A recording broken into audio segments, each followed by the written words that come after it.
Well, anyway, I learned the answer to the question, what does a doctor do when a doctor needs a doctor?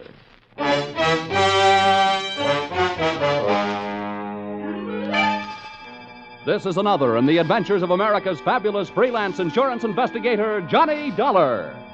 At insurance investigation, Johnny Dollar is only an expert. At making out his expense account, he's an absolute genius.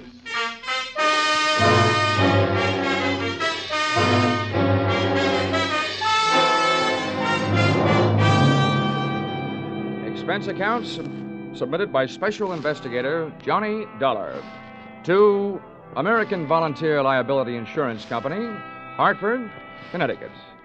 Attention, Homer Shalley, General Manager. The following is an accounting of my expenditures during my investigation of one of your policyholders, Dr. Otto Schmedlich. Or, an apple a day sent the doctor away. Or, it couldn't have happened to a bigger worm. Expense account, item 1. 80 cents cab fare to your office in answer to your call. Tip to driver, $1. Oh, morning, Mr. Dollar. Hiya. Go right in. Mr. Shalley's expecting. Thanks, sir. Good morning, Dollar. Good morning. Sit down. Thank you. I'm sorry we had that unfortunate altercation over the last expense account you submitted to this office. Oh, that's all Of course, right. it was ridiculous. You're going around tipping cab drivers $1 after a 50-cent trip. Well, you know me, Homer. Just a silly, headstrong, impetuous boy. It was somebody else's money, yes. We've been through all that. What I want to talk to you now is, policy. Oh, here it is. Dr. Otto Schmedlich, Los Angeles, California. California? Doesn't anything ever happen in Hartford? I've been using an airplane seatbelt so much lately, I'm about ready to throw away my suspenders. Dr. Otto Schmedlich. I suppose you're familiar with the existence of that type of insurance policy which protects doctors against charges of malpractice. Yeah, I've heard of him. Well, we had the rare misfortune of issuing such a policy to this quack Schmedlich. Well, what do you want me to do? Go out and take his temperature? Dollar, when I want to laugh, I tune in Jack Benny. Now, this is serious.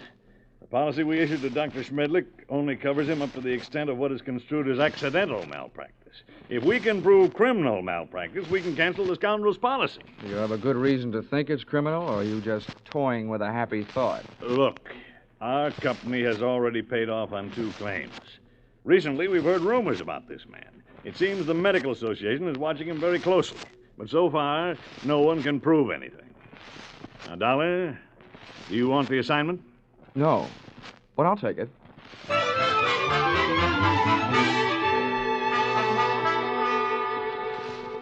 Expense account, item 2, $194.04. Airfare, Hartford to Los Angeles. Item 3, $4.50. Cab fare, Los Angeles Airport to the Sun Tower Medical Specialist Building, which I first spotted looming through the smog on Wilshire Boulevard, high in the high-rent district of the City Beautiful. Item 4, 55 cents, 11 nickels. Spent telephoning the Schmedlich office at 15-minute intervals until I at last found the doctor not in. In California, the doctors really specialize. And the buildings they work in sometimes really make the most of it, as I found out in the elevator going up.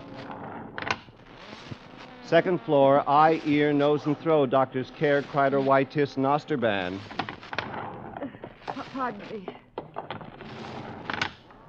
Third floor, fractures, strains, sprains, and dislocations. Doctors Fowler, Woodruff, Toigo, and Brown. Oh, pardon me. Fourth floor, obstetrics, orthopedic, pediatrics, and general practice. Dr. Small, Collier, Reynolds, Frank, Stanley, Feinbaum, and Schmedlich.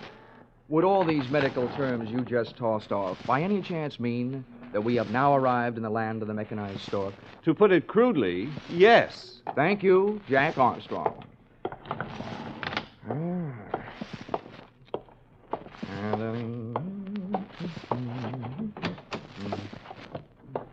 Good afternoon. Hello. Dr. Schmedlich in? Well, no, I'm sorry, he isn't. Oh, good. I mean, that's too bad. Just what do you mean? Well, I meant to say that, since the doctor isn't in, I mean, I'd rather talk to you anyway. You're prettier. I should be. I'm a girl. Now, is there something I can help you with? Yes, as a matter of fact, you can. I have a sort of empty feeling around my heart. What would you prescribe? Bicarbonate of soda. Is that all? Touche. Now I have an empty feeling around my head. Please, will you state your business? Oh, now, honey, you should know that anybody who walks into a doctor's office wants to live.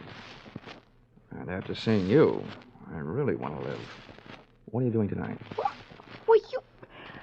I am not in the habit of making dates with strange men. Who's strange? And furthermore, you are perhaps the most insufferable, egotistical Now, if you just person give me a chance, darling, I'm sure I'll be able to prove you're right. Why, I wouldn't be caught dead with you.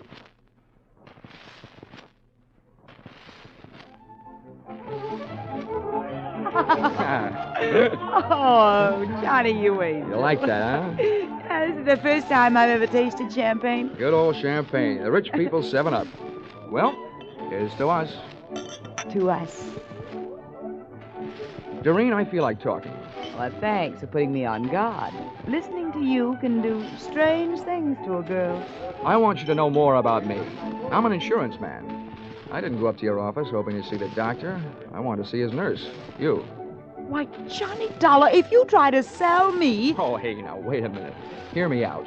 You can probably guess it's getting pretty tough trying to sell insurance these days. More than anything else, a guy needs a new angle, and I've got one.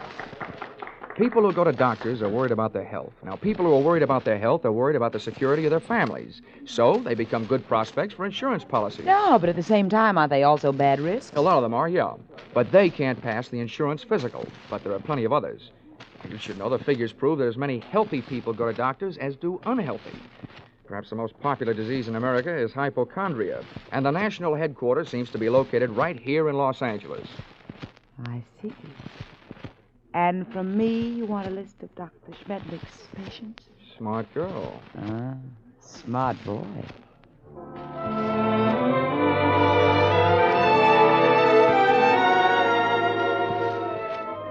Expense account, item 5, $1.40. Cab fare to Doreen's apartment, where I told the driver to wait. Expense account, same item, part 2, $28. Waiting time, before I took the cab the rest of the way back to my hotel.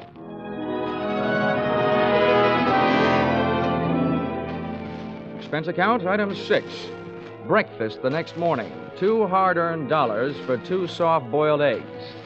The hen that laid them must do barnyard bits in the movies.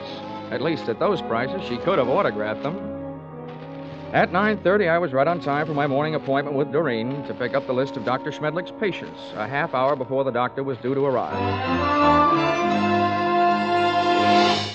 Well, Johnny, for a man who stayed up so late, you're very punctual. Oh, that's me. The early worm who so often gets the bird. You got a copy of the list? Yeah, got here at 8 to type it for Oh, you. fine. Here it is. So this is wonderful. You're a doll. Yeah. A. Aarons. You'd make the top of any alphabetical list. Look, this is a selfish way of saying thanks because I'll enjoy it more than you will, but dinner at Romanoff's tonight? I love it. Good. Good morning, Miss Smith. Oh, good morning, Dr. Schmedlich. Oh, these patients already? Oh, yes, Doctor. This is Mr. Dollar. He's from out of town. Good morning. Well, all right. What's the matter with you? Oh, it's really nothing. Let me be the judge of that. I will make the diagnosis. I will see you in a moment. Johnny, I don't know what happened. He's never come in this early before. I don't mind that, but I wish you hadn't made a patient out Well, of it. I just had to say something. He wants to know about everybody who comes in here. Johnny, you'll just have to go through with it. We can't let him know about the list. Okay. But what's this going to cost me? What does the old squarehead get for a checkup? $50 a consultation. Oh. Honey, instead of Romanoff's for dinner tonight, we better make it a drive-in. Hmm? Sorry, Johnny, I am. You can come in now, Mr. Lawler. Oh, well, with a D, Doctor. The name is Dollar. Oh, yes, I forget. I have so many cases on my mind. Now, if you will be so good to slip off your jacket and your shirt while I talk. All right. Now, what is the nature of your complaint? Well, my back. Ah. See, I was in a small automobile crank-up driving out here. No, that's a dangerous, complicated area, the back. Now, if you'll be so good to get up on the table and lie down. Oh, all right. No, on your stomach. Yeah. The feet down here, please. That's good. Now, I tap your back when I reach the painful area. Please, tell me. Yes, Doctor. Mm-hmm. Oh, very well muscled, Mr. Dollar. No bruises, strange. There it is. Aha. Well, not dangerously near the spine, but very interesting. Here, I think this will help. Oh! At first, it felt like a big bee sting about a quarter of the way up my back. Then came the buzzing inside my head. Whatever kind of liquid lullaby the good doctor sunk into my spine, it really rocked me to sleep. I had time to move my head and watch Schmedlich put down the hypodermic, walk across the room to my coat, and take from it the list of his patients, plus my wallet containing my identification. But I didn't give it a second thought. I didn't have time to. For me, the lights went out.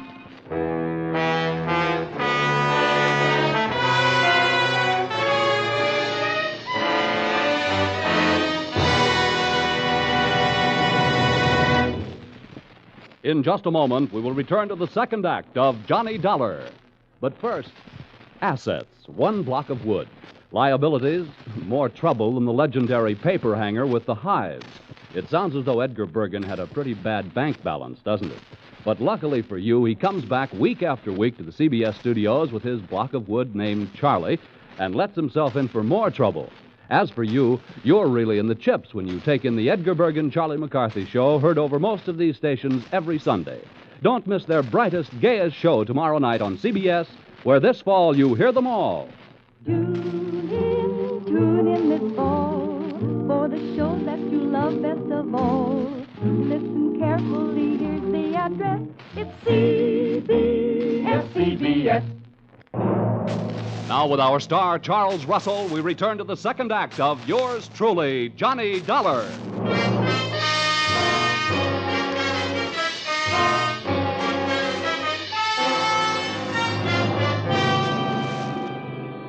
In my racket, sleeping on the job isn't always fun, and this was one of those times. Waking up from Dr. Schmedlich's slumber treatment for nosy people carried with it a dark brown taste in the mouth, thickness of the tongue, and big bells ringing in your steeple. I was scoring on all those counts when I rolled open my eyelids, which fought me all the way. I sat up and found myself on a hard canvas cot in a bare room with soft walls. They were padded. The window wasn't much. What there was of it was barred. So was a tiny opening in the upholstered door. At first, I thought I was going crazy. Then I realized I was in the kind of place where they put people they think have already joined the ranks of the enchanted. It took me only 10 years to make it over to the door before I looked out through the small slit. Hey! Hey, come here, someone! Hey, room service! All right, wait a minute. I'm coming. Hold up your horses. Now listen, mister. The first thing you learn in here is we don't like noise. Makes the other patients nervous. Okay. Where am I? Who are you? I'm your nurse. Oh, sorry I didn't recognize you. I thought nurses were supposed to wear little caps. I got a little cap, but I don't wear it indoors. Hey, listen, you. Don't go making fun of me or you'll be sorry, see? I'm sorry now. How'd I get in here anyway? Well, all I know is this place is for your own good. They say outside you're dangerous. You can depend on it. If I ever get out, I will be. What'd you say? Nothing. You're one of them, all right, talking to yourself. What's your name? Well, it's none of your business, but I'll tell you. I don't like people calling me hey you, so I'll tell you. My name is Foggy. Okay, Forgy. Listen, all I want is a chance to talk to somebody who's in charge. How about it? That's easy. When your time comes, the boss will be here without no asking. You get one visit from the boss every day, just like all the others. When'll that be? Just before supper. So why don't you go back to sleep? That won't be for 4 more hours. Oh, dandy. Who is this boss? What's his name? The boss is not a he. It is a she. And her name is Dr. Doreen Smith. I had 4 hours to think up different ways of calling myself a sucker. At the end of hour number 1, I ran out of fingernails. At the end of hour number 2, I ran out of patience. And the other 2, I spent devising torturous new ways of getting even with a combination that shanghaied me into that fancy four-walled straitjacket. They had left me only one move to make. That was out. I figured that if the winsome Dr. Doreen Smith paid me a visit, she'd come with her body well guarded, probably by the charming, bemuscled behemoth, Nurse Forgy, who, from what I saw of him through that slit in the door, was no Florence Nightingale, believe me. For him, I needed a club. I didn't have much to work with. The iron and canvas cot was heavily bolted to the floor, as was the only other piece of furniture in the room, a small but sturdy table. Took off one of my shoes, ripped the heel off in an angle of the cot, and looked lovingly at the shiny little nail points gleaming back at me from the solid piece of leather in the palm of my hand. I put it to work, ripping a 4-foot square of canvas out of the cot.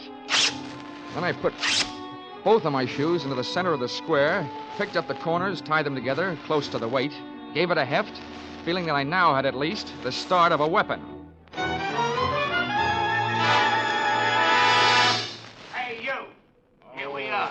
Oh, I suppose you think that's good news. He's safe, Dr. Smith.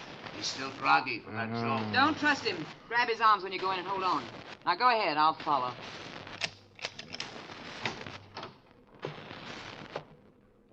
Don't try any tricks and we won't hurt you, see? Thanks, Nursey.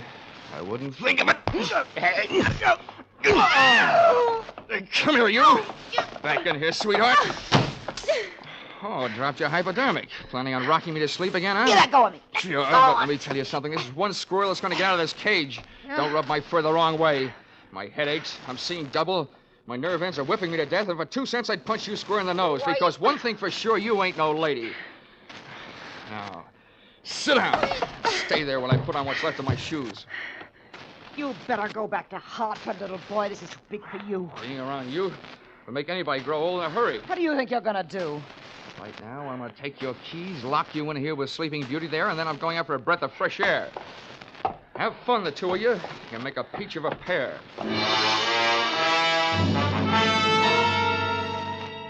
I stumbled through the rest of the building, which turned out to be nothing more than a country house. There were no other rooms like the one I had just vacated. For that matter, there were no other so-called patients. It could have been a place maintained for the purpose of making people talk, or keeping them from talking. There was no telephone. I couldn't call out, but neither could anybody call in to find out that something was going wrong. This little crime crib was apparently located well out in the country. That meant that Dr. Doreen Smith had arrived in a car, which I commandeered and drove to the nearest filling station. No longer having in my possession that list of Schmedlich's patients, I flipped through my memory and came up with a single name I had noted in his office, A.A. Aaron.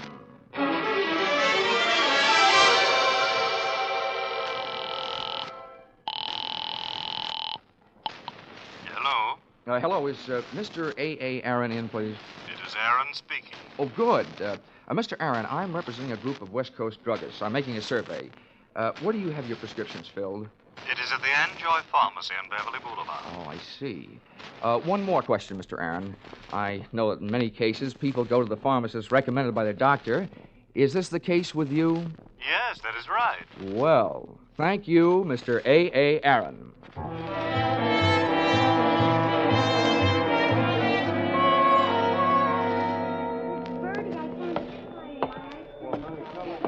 Pardon me, Mr. Anjoy. The clerk up front told me where I could find you. My name is Dollar. I'd like to have a word with you if you have the time. On the basis of ethics, the state of California should have picked up the gentleman's pharmaceutical license and issued him a barber's permit. Mr. Anjoy loved to talk. From the few thousand words he threw at me during the ensuing half hour, I managed to sift the following information. Dr. Schmedlich's prescriptions were usually refillable, dangerous, and habit-forming. I also managed to memorize the names of a few of his patients from the narcotics book. With these tucked into a lonely corner of my cerebral cortex, I limped out into the newborn night.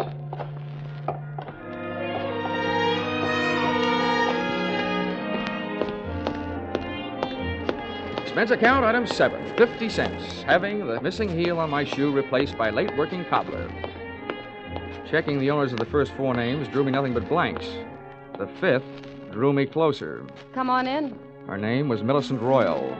She was the kind of girl whose family takes up a full page in the Blue Book, and whose personal habits take up full pages on police blotters. Well, don't just stand there. Come in. Thank you. Sit down. Miss Royal, I'm going to be honest with you. I'm an insurance investigator.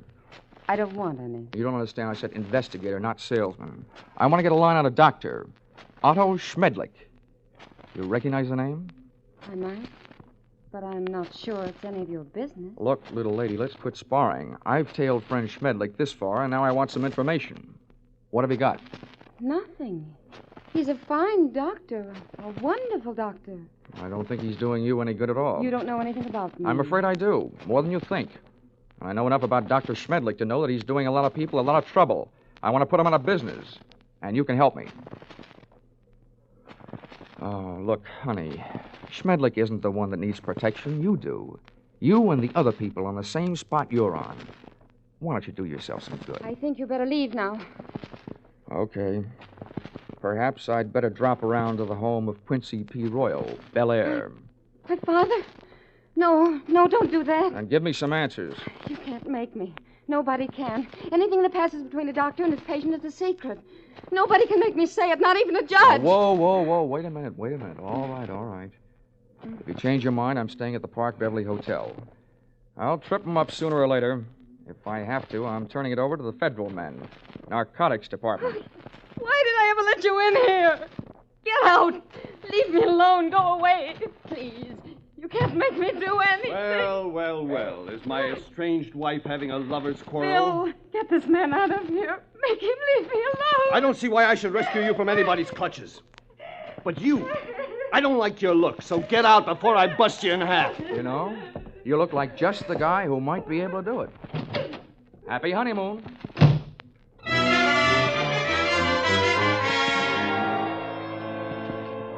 My hangover from Dr. Schmedlich's health cure hit me again as I hit the street. What I needed was a hot shower and a cold drink. After the water hit me in the face, and a trifle of the same hit the scotch in my glass, I sat down in the big easy chair in my room, posing for a picture. Johnny Dollar, lonesomest man in town. I was mixed up in something mighty big and mighty wrong, but something I couldn't as yet put a finger on. Up until then, I had to go on with ability, experience, instinct, all unacceptable to the police as evidence. I asked myself why I hadn't called the law and told them about my party with the lady doctor and the man nurse. Then I answered myself that if I did, I'd probably be the one charged with assault, battery, and whatever else they wanted to trump up. Again, it would only be my word against that of an established medical man and his doctor-type nurse. So I decided to leave Doreen and her monster-type nurse where they were until I could turn them over to the cops. 4 drinks later, I was beginning to realize that those kind of troubles don't drown easily. And then the phone rang. Yeah? Mr. Dollar? Yes, this is Dollar. This is Millicent Royal. I want you to come over right away. Right away. Wait a minute. What's the matter? I changed my mind. I'll tell you everything. Anything you want to know. Oh, listen, Millicent, take the advice of an old hand at this sort of thing. If you want to help, tell me now, over the phone. No. You can't trust telephones. Somebody's always listening. Oh, listen to me. It never fails, Miss Royal. You're playing around with the kind of suspense they like to put into movie scripts. The dame calls with some hot information she's afraid to spill over the phone. Then when the investigator gets there, she's dead. Hurry. Goodbye.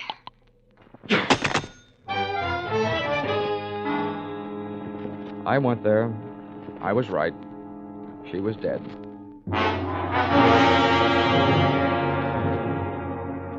That gave me 2 people to go looking for. I didn't know where her estranged husband Bill lived, so I went to work on the doctor. His all-night telephone exchange gave me the information that he had called in just before leaving the hospital on his way to the office and could be reached there in 20 minutes. I was apparently closer than he was, so I walked over to the building and up to the 4th floor. There were lights on in the Schmedlich office, so I walked in. What do you want? I came here to see the doctor, Bill, but I was going to get around to you eventually. I just came from your wife's apartment. So did I. That's what I mean. You've got some talking to do. I know who you are, but don't go getting any ideas. I didn't kill her. I loved her. It didn't sound like love when I met you in the apartment. We made up right after you left. I went out to get her something from the drugstore. When I came back, she was dead. That's what I'm doing here. I'm waiting here to kill the man who did it. How do you know it was Schmedlich? Because after you left her apartment, she called the doctor and told him if he didn't stop shaking her down, she was going to tell you the whole story. And he threatened her, and she called me. What was the grounds for blackmail? Narcotics? That's right. He got her started on it during a long illness she had. After she was well but still needed the drug, he told her he'd see that her family heard about it. She didn't pay him off. Nice guy. He wrecked us, wrecked our marriage, made a victim of her. And she wasn't the only one. There were others. He made drug addicts out of them and then threatened to blackmail them if they didn't pay off. Can you prove all this? I can't prove it. Nobody can. The cops, the medical association, they've tried, but Schmedlich is clever. Too clever. When I blast that monster out of the world, I'll be curing it of a big sickness. Now, hey, take it easy. Look, I know how you feel, but you haven't got the right answer. Why don't you let me take over? Stay out of it, Dollar. I never belonged to any Boy Scout troops. I'm not joining now. You know what they say, an apple a day? Well, I've got one here for the doctor. You see this? It's left over from Guadalcanal. I sure do see it. A pineapple. Army type. Hand grenade. Well, I'm gonna feed it to him. Oh, Bill, now look, I know you're upset, but don't forget, those things were designed to take care of more than one man. Have you thought of that? I've thought about it a lot, and it still all adds up. I haven't got a thing left to live for. Hey. That's him. Bill, you're off your rocker. Don't do it. Give me that thing. Shut up. Stand away. What is this? What are you two doing here? Come and get it, Schmedlich! A bomb! Before the grenade could explode, I did. With one foot, I kicked Bill mightily in the shin bone. With a pin pulled, I only had about 5 seconds. I took 2 steps, and with the other foot, I kicked the grenade out to the corridor, then I hit the floor.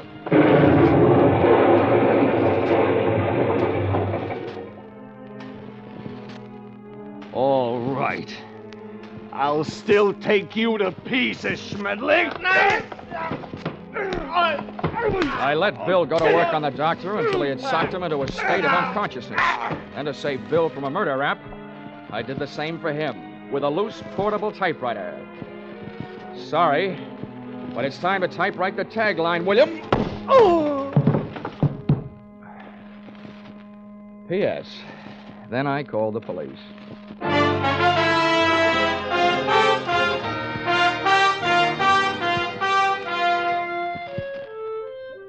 Expense account, item 8. $50, airplane rental, Burns-Lee charter service for flight to Palm Springs.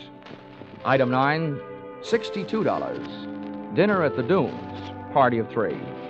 Included in said party, me and Haig and Haig. Expense account, item 9, airfare Palm Springs to Los Angeles to Hartford, $244.04. Expense account, total, $1,211.69. All that for getting rid of a doctor. And if you react the same way you reacted to my last expense account, it'll probably mean that you will be needing a doctor. Signed, yours, truly, Johnny Dollar.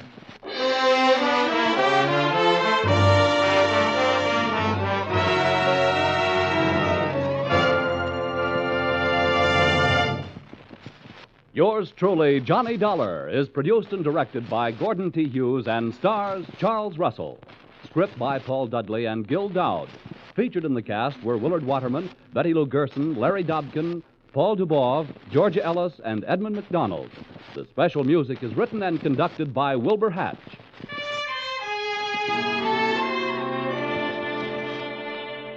Be sure to be with us next week when another unusual expense account is handed in by yours truly, Johnny Dollar.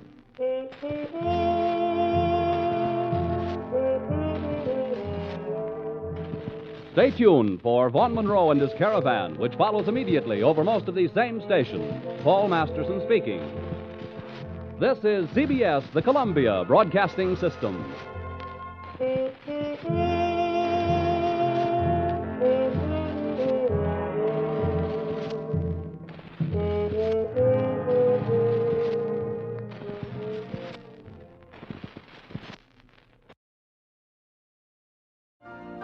You've been listening to the OTR Gold Network.